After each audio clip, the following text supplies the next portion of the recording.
madaxweynaha Djibouti waxaan ka codsanaynaa oo haddaan nahay dadweynaha reer Hargeysa haddaan ka codsanay in kayadna soo deysaan oo xornimadiisa u soo deysaan. xildhibaan hore Axmed Maxamed Diiriye Nacnac ayaa ka hadlay muwaadin u dhashay Soomaaliland oo muddo 8 sano ah ku xidhan dalka Djibouti waxaanu baaq u diray madaxweynaha dalka Djibouti oo ka codsaday inuu xorriyadiisa u soo celiyo muwaadinkaasi. sidoo kale xildhibaanku waxa uu madaxweynaha dalka Djibouti u soo jeediyay inuu aqoonsado Soomaaliland. madaxweynaha Djibouti waxaan ka codsanaynaa oo haddaan nahay dadweynaha reer Hargeysa haddaan ka codsanay in kayadna soo deysaan oo xornimadiisa u soo deysaan oo wax ku taamila qaaday aad soo deysaan maan ka codsanay madaxweynaha aad beriga horena ugu ballan qaaday maanta u soo dhiibtid madaxweynaha Djibouti aan leeyahay seedi ama jaar ama walaalnimo ku dayo oo ictiraafkii noo dedeji ilaahay ictiraafka laga hadlayo isaguna waxaan leenahay walaay billaah haddaad arrinta ku degdegtid inaan cimrigaaga iyo aakhiriya adduunkaaga ilaahay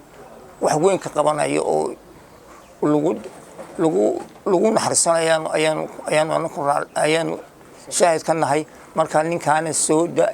waxaan leenahay ictiraafka uu soo nin Ingiriis ah oo muslimadu uu ugu harsanay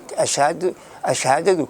uu ku dhawaaqay waxaan leenahay walaal adiguna ku dhawaaq shan Soomaaliyeed bay ahayd 1884 waa tii la qaybsaday shantii Soomaaliyeed idinkuna Djibouti baa noqoteen annaka British Somaliland idinkuna French Somaliland baa ahayd waana kii degdegnay ee Soomaali jacayl u degdegnay ee wax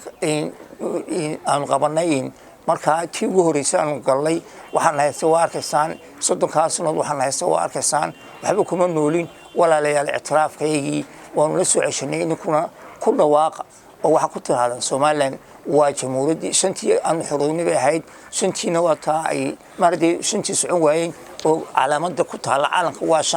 waa shan gees waa Somaliland British Italian French iyo laba maamul ay ahaayeen NFD iyo ogaadeen ay ahaayeen marka waxaan leenahay walaal ku dhawaaqa intaana noogu dhawaaqa baan leenahay qoladaas.